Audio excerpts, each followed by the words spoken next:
3 state में जो आपको बहुमत मिला है उससे आप इतराओ नहीं तो 24 में छितराओगे। सारा इंडिया ने ये हल्फनामा कोर्ट में दिया था कि सरकार भी इसमें मिली हुई है, गुमराह कर रही है हमको।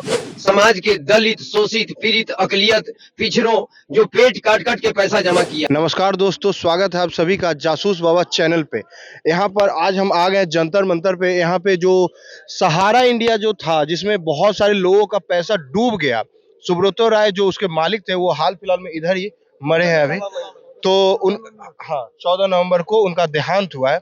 तो सहारा इंडिया में काफी लोगों का पैसा जो कि अभी तक नहीं मिला है। सरकार ने मतलब 6 महीने या कितना 8-9 महीने पहले बोला था कि सबको पैसा, सुप्रीम कोर्ट की तरफ से ऑर्डर आया था, सबको पैसा दिया जाएगा। समाज के दलित, शोषित, पीड़ित, अकलियत, पिछड़ों जो पेट काट काट के पैसा जमा किया। अब हम लोग लड़ाई लड़ते लड़ते थक चुके हैं। हम लोग इसके पहले डिस्ट्रिक्ट लेवल पर धरना प्रदर्शन किया था और उसकी मांग पत्र मैंने डीएम के माध्यम से माननीय प्रधानमंत्री जी और राष्ट्रपति जी को मैंने सौंपने का काम किया था। भारत सरकार के जो कोऑपरेटिव मंत्री हैं माननीय अमित शाह जी ने ये 3 स्टेट में जो चुनाव होने वाला था, उस मांग पत्र का देन यही हुआ कि इन्होंने एक पोर्टल का निर्माण किया।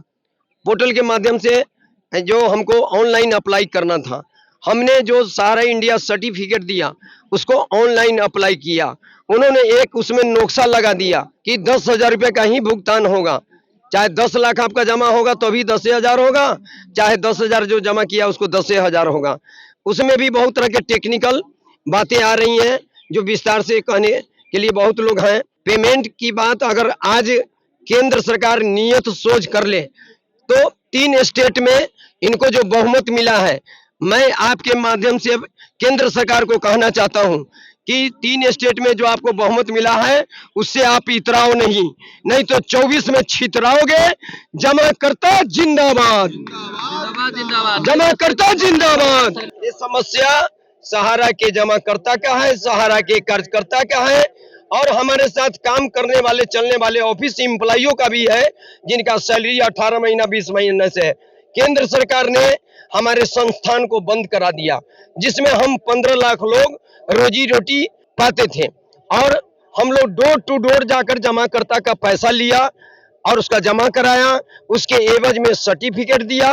किसी के बेटी के ब्याह के लिए रखा था, तो किसी ने मकान के निर्माण के लिए रखा था, तो किसी ने अपने बच्चे को हायर एजुकेशन में ले जाने के लिए, शिक्षा दिलाने के लिए रखा था। सारे लोगों का सपना ध्वस्त हो चुका। अब जमाकर्ता कार्यकर्ता पर इतना प्रेशर बनाया हुआ है कि 4,000 कार्यकर्ता पूरे ऑल ओवर इंडिया में शहीद हो गए, आत्महत्या कर लिए।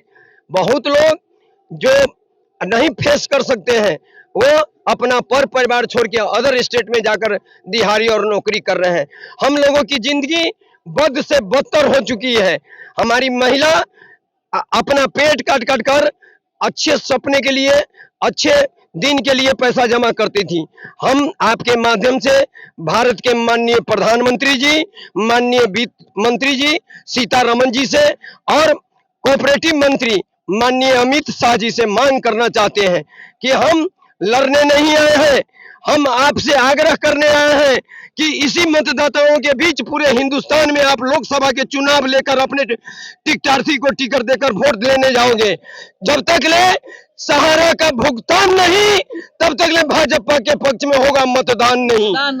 जब तक ले सहारा का भुगतान नहीं, भाजपा के पक्ष में मतदान नहीं है। लोगों का अच्छा, मैं आपसे पूछना चाह रहा हूँ, मतलब आप लोगों से कोई बताइएगा, सुप्रीम कोर्ट की तरफ से तो ये ऑर्डर आ चुका है, तो फिर लेकिन दिक्कत कहाँ आ रहा है? सरकार नहीं कर रहा है। पोर्टल दिया गया है ना, पोर्टल ऐसा दिया गया कि किसी की भुगतान ही नहीं हो सकती है। जो पोर्टल से घुमाया जा रहा है, लगा दे रहे हैं पोर्टल में घुमाया जा रहा है। कभी किसी का मेंबरशिप नहीं मिला, जबकि मेंबरशिप का फार्म भर के, फार्म जिस दिन भरते हैं, ओपनिंग अकाउंट करते हैं, उसी दिन खोल के मेंबरशिप भर के तभी पहले मेंबरशिप निकलता है, फिर खाता ओपनिंग होता है। उसके तहत काम करने के बावजूद भी इन्होंने कोई भी डाटा सुप्रीम कोर्ट को या सेबी को इन्होंने वेरीफाई नहीं किया, जिससे हमारा सत्यापन नहीं हो पा रहा है। और इस सब कमियों को रिजेक्शन दे दिया जा रहा है कि तुम्हारा सब मेंबरशिप में अप्लाई नहीं है, मेंबरशिप के तुम सदस्य नहीं हो, मेंबरशिप के खाता कैसे खोला। हम जबकि हर बांडों पे हमारा मेंबरशिप है, खाता नंबर है, सदस्य संख्या है, हर चीज मौजूद है, जिसका मैंने फोटो खींच करके उस पर अपलोड किया है। हर चीज होते हुए भी हमारा आधार कार्ड वेरीफाई है, हम वेरीफाई है, हमारा फोटो लगा हुआ है, सारा कुछ होते हुए भी किस तरह से कहा जा रहा है कि आप इसके सदस्य नहीं है, आप इसके मेंबर नहीं है।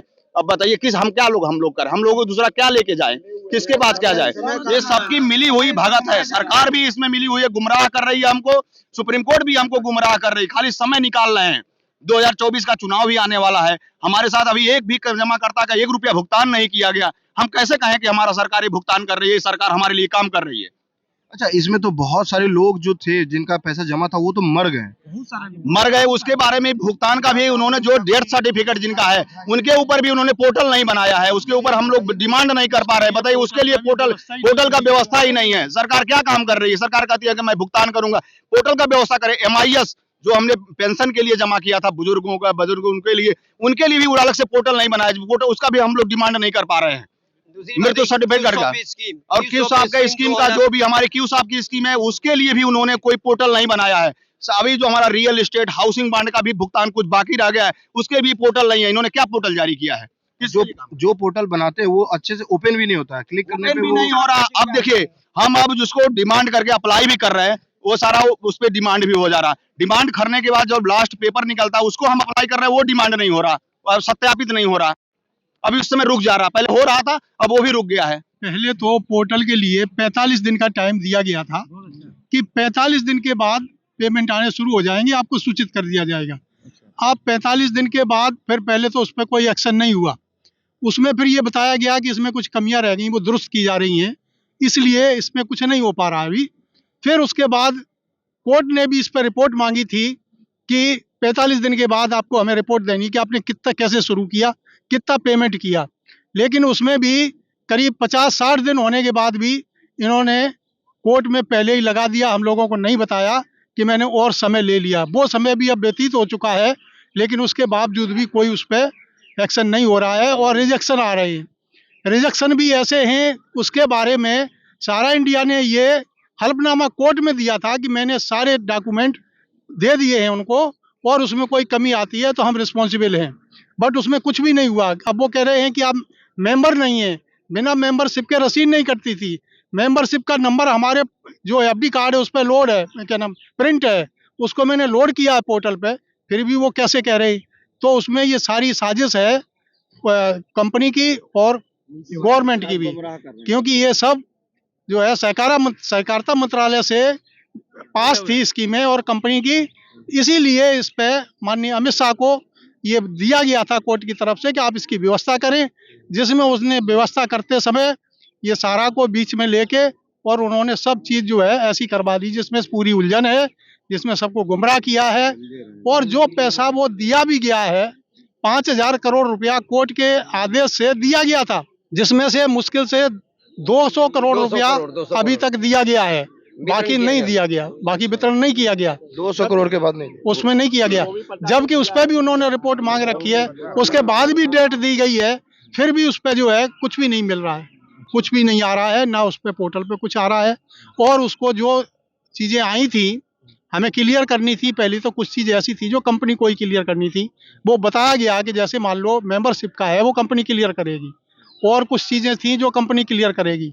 उसके बाद जो रह जाएगा वो आपको क्लियर करना है कि जैसे मान लो सिग्नेचर नहीं मैच हो रहा है या किसी का नाम डिफर कर रहा है, तो उसके लिए फिर हम अब उसको दोबारा कर रहे हैं तो पोर्टल ले नहीं रहा है, ओपन ही नहीं हो रहा, ओपन हो भी जाता तो उसको नहीं ले ही नहीं रहा है, तो उसके लिए भी उसकी कोई व्यवस्था होनी चाहिए। एक बात जो आपने सवाल किया कि जमाकर्ता मर चुके हैं, तो मैं महोदय कहना चाहता हूँ हमारी सारी संस्था की सारी ऑफिसें बंद हैं, ब्रांच, सेक्टर, रीजन, जोन और कमांड। अब बताइए, जब तक नॉमिनी के नाम से ये अकाउंट ट्रांसफ़र नहीं होगा तो नॉमिनी तो जिंदा है, उसके फैमिली में कोई ना कोई तो जिंदा है, उसका ट्रांसफ़र होगा तभी जाके भुगतान होगा। तो इसके लिए सारे संस्थान पूरे हिंदुस्तान में भारत सरकार ने बंद करा दिया। इसके संपत्ति धीरे धीरे बिक रहे हैं, इस पर इन मार्गों लगा दिया कि संपत्ति बिकने के बाद सेबी में ही जाएगा। अरे सेबी में तो ऑलरेडी 25,000 करोड़ रुपया जमा है, जिसका बैंक ब्याज भी अगर जोड़ा जाए तो वो 35-40 हजार करोड़ हो जाएगा। अरे माननीय सुप्रीम कोर्ट के आदेश से 5,000 करोड़ रुपया जो मिला उसमें मात्र 200 करोड़ ही वितरण किए हैं। तो ये नियत भारत सरकार को पैसा देने का जमाकर्ताओं का नहीं है। तो हम जमाकर्ता और फील्ड के 12 लाख कार्यकर्ता एकदम कटिबद्ध हैं कि जब तक ले सहारा इंडिया के जमाकर्ताओं का एक एक पैसा का भुगतान नहीं, तो 24 में किसी भी तरह भाजपा के पक्ष में मतदान नहीं। ये लोगों ने मन बना लिया है।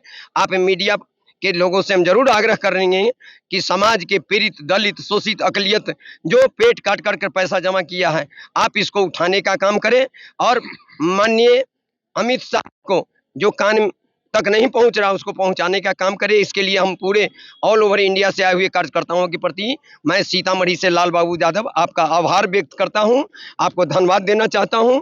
आपके प्रति मैं मीडिया को शुक्रिया अदा करना चाहता हूं कि बिना बुलाए आप सभी लोगों ने आए और इसको कवर कर रहे हैं। इसको ज्यादा से ज्यादा लोगों तक पहुंचाने का काम करेंगे। इसी के साथ जय हिंद, जय भारत। तो दोस्तों आपने देखा यहाँ पे सहारा इंडिया में बहुत सारे लोगों का पैसा जो कि अभी तक फंसा हुआ है। कुछ लोग अपने बच्चे को पढ़ाई के लिए रखे थे, कुछ अपना बेटी का शादी के लिए रखे थे, जो पैसा अभी तक इन लोगों को नहीं मिला है। ये लोग, इसमें बहुत सारे लोग बुजुर्ग हैं जो कि मतलब अपना यहाँ पे धरना प्रदर्शन करने के लिए आए हुए हैं।